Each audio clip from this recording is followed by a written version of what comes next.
Oke, assalamualaikum teman ngomong. Episode 2 nih.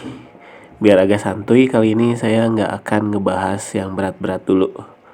Bagaimana kalau hari ini kita bahas soal sesuatu yang mungkin jarang dipikirkan orang lain, atau bahkan teman ngomong di seluruh dunia juga sepertinya tidak kepikiran. Oh iya, saya dapat kabar dari teman saya yang sedang berada di luar negeri kalau di Itali bendera negaranya beda dengan bendera negara Republik Indonesia. Yes, bermanfaat sekali info ini. Oke, lanjut ke pembahasan. Kali ini saya mau bahas soal pertanyaan terbesar dalam hidup saya. Ini sebenarnya bisa dikatakan pembahasan yang ringan, atau ini semacam obrolan jomblo yang kurang berfaedah tapi tidak dipikirkan matang-matang. Begitu. Tapi jika kita berpikir lagi, ini juga bisa menjadi tema ngobrol yang berat, yang hanya bisa dibahas oleh orang-orang dengan intelijensi tinggi, profesor semacam itulah. Memang saya ini kadang-kadang pinter banget. Oke, langsung saja. Kali ini kita akan mencoba menjawab sebuah pertanyaan terbesar dalam hidup saya tentang apakah ubur-ubur ikut lebaran? Wow, mencengangkan bukan? Sangat-sangat wow menurut saya. Jangan pernah berpikir bahwa ini adalah pertanyaan iseng atau tidak mendidik sama sekali. Kita akan membahas secara perlahan, pelan-pelan. Seperti ubur-ubur yang gerakannya pelan-pelan.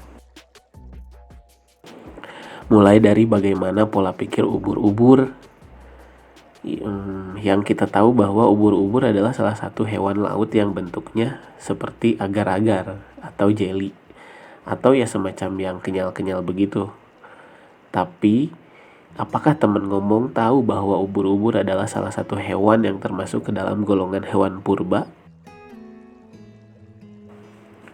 Kita manusia saja mengalami banyak sekali peristiwa untuk bisa hidup seperti ini.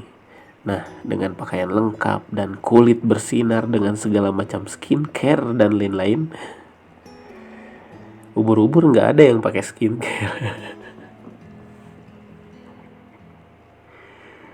Oke, lanjut.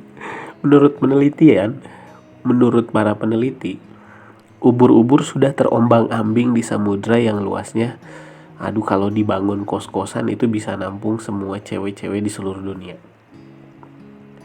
Ini si ubur, dia terombang-ambing setidaknya lebih dari 500 juta tahun. Bayangin dong, terombang-ambing selama itu tanpa tulang belakang dan tanpa tulang rusuk. Bisa dibayangin dong. Pedih.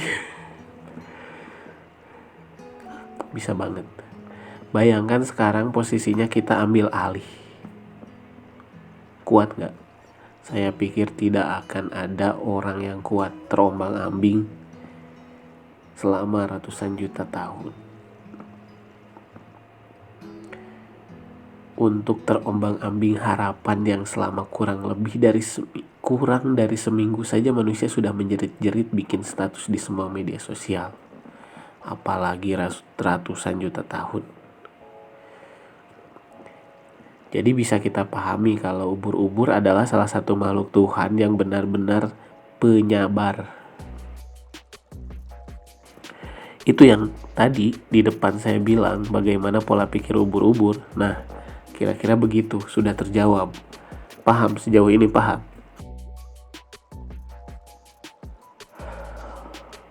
Lanjut lagi. Lalu bagaimana mereka bisa bertahan hidup selama ini? Menurut peneliti lagi, orang-orang yang pinter nih, orang-orang yang masih pinter nih, yang menelitinya jelas orang pinter, tapi bukan dukun. Ubur-ubur itu mampu bertahan dari berbagai tingkat kadar asam air laut yang berubah-ubah. Bahkan mereka bisa hidup di dalam kedalaman laut yang tidak bisa dihuni makhluk lainnya. Kecuali si plankton. Meskipun mereka tidak punya otak dan hati, mereka bisa hidup lama dan kuat menjalani kehidupan selama ini. Gak punya otak dan hati itu. Kita manusia baru dipaksa tinggal di rumah untuk sementara tanpa jalan-jalan keliling mall udah kesel minta ampun. Ya kan? Iya dong. Atau kita manusia nih, misalkan baru putus cinta dan merasakan kadar pahit dan dalam hidup dan gelap serta dinginnya kehidupan tanpa orang yang disayangi, sudah pasti dijamin nangis kejar-kejar. Padahal kita punya otak dan hati. Oke, mungkin karena kita punya hati sehingga terlalu sensitif. Tapi kan kita punya otak, ya dipakai dong, bersedihlah secukupnya. Pan begitu kata lagu yang viral juga. Lanjut ya. Gak paham, gak apa-apa. Dengerin aja sampai habis. Pertanyaan tentang apakah ubur-ubur ikut lebaran itu muncul sejak saya mengenal agama. Maksudnya mengenal pendidikan agama. Simpel sih sebenarnya. Saat itu saya baru menyelesaikan belajar ilmu pengetahuan alam. Dan saya tidak sengaja membaca sesuatu tentang ubur-ubur. Kemudian di jam berikutnya saya belajar PAI. Untuk teman ngomong yang nggak tahu PAI itu apa, PAI itu adalah pendidikan agama Islam. Waktu itu guru saya bilang kalau Ramadan atau seperti apapun teman ngomong menyebutnya, dan Idul Fitri itu membawa berkah bagi seluruh makhluk Tuhan. Ramadan itu membawa rezeki bagi semua makhluk Tuhan, tidak hanya umat manusia yang beragama Islam. Ramadan dan Lebaran itu disambut oleh semua makhluk Tuhan, bahkan malaikat saja ikut menyambut. Sampai di sini ada yang kurang paham? Saya bahkan pernah melihatnya sendiri. Kucing jalanan yang makannya nggak tentu di bulan Ramadan tiba-tiba dapat makanan dari orang-orang yang berpuasa. Mereka orang baik, saya rasa. Intinya berarti tidak hanya manusia yang merasakan berkahnya, betul? Setuju ya?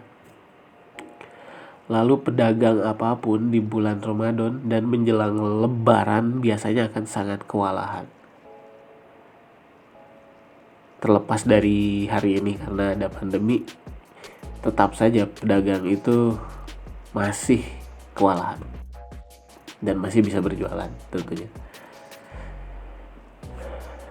Terlepas apapun agama si pedagang tersebut, mereka semua dapat untung dari Ramadan. Ya kan, mantep nih sampai sini. Saya makin setuju kalau semua itu benar, semua tentang pernyataan guru saya bahwa Ramadan adalah berkah bagi semua makhluk Tuhan. Tapi kemudian pemikiran entah konyol atau iseng atau apapun namanya muncul dari kepala saya tentang kalau begitu ubur-ubur bagaimana? Dia juga kan makhluk Tuhan gitu. Bahkan dia tinggal di bumi ini sudah sangat lama.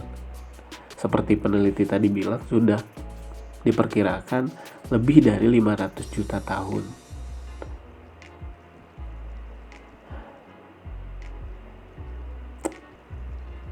Berarti dia adalah salah satu makhluk Tuhan yang hidup di bumi ini dengan waktu yang sangat lama.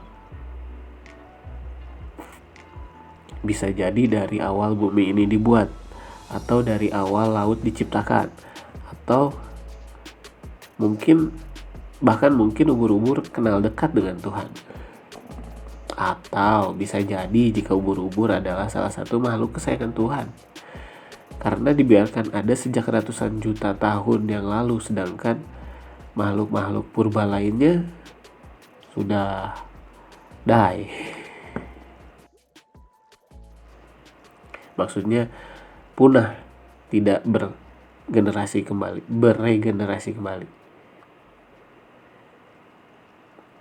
Tidak bereproduksi. Apalah pokoknya itu.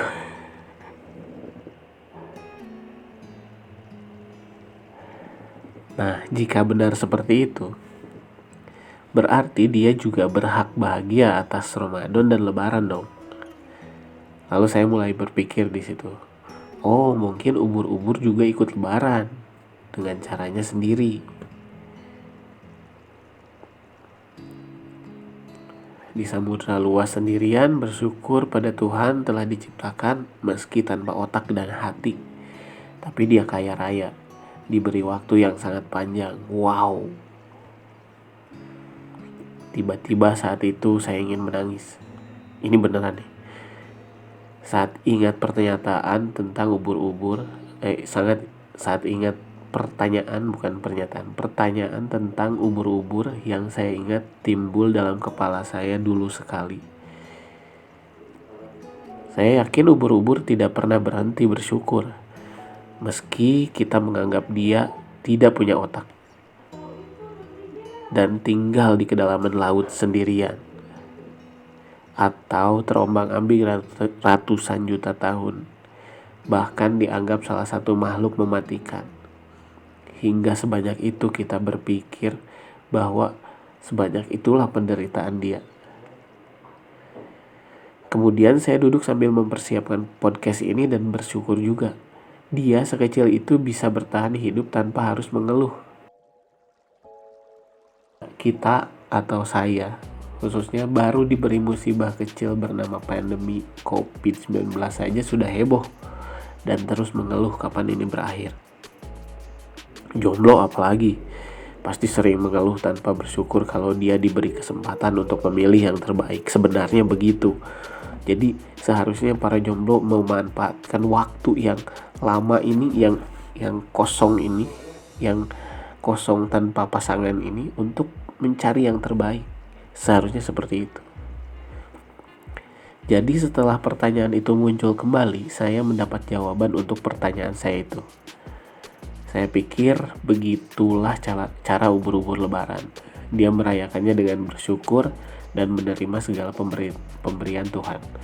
Meskipun tidak ada yang pernah tahu apakah benar seperti itu, tapi jika boleh saya berpikir positif, ya itulah cara ubur-ubur merayakan Lebaran. Oke, sampai di sini dulu. Ubur-uburnya mau istirahat dulu. Saya juga, yang penting intinya dari tadi saya ngomong begini adalah untuk mengajak teman ngomong semua untuk ikut bersyukur juga. Saya kira teman ngomong semua pasti lebih paham tentang hidup dibanding saya yang hidupnya baru seumur jagung. Episode depan saya mau bahas soal jagung deh. Pesan saya, mari terus bersyukur apapun keadaan kita saat ini. Siapapun kita, apapun agama kita, apapun warna kulit kita, setinggi atau serendah apapun jabatan kita, mari jadi makhluk Tuhan yang lebih baik. Bahkan bisa lebih baik dari ubur-ubur atau dari orang-orang yang terbaik. Oke, jangan lupa subscribe, follow, dan like jika teman ngomong suka dengan keunfaedahan ini. Salam ubur-ubur, sampai ketemu di episode selanjutnya. Ngomong Indi, saya Julian, pamit.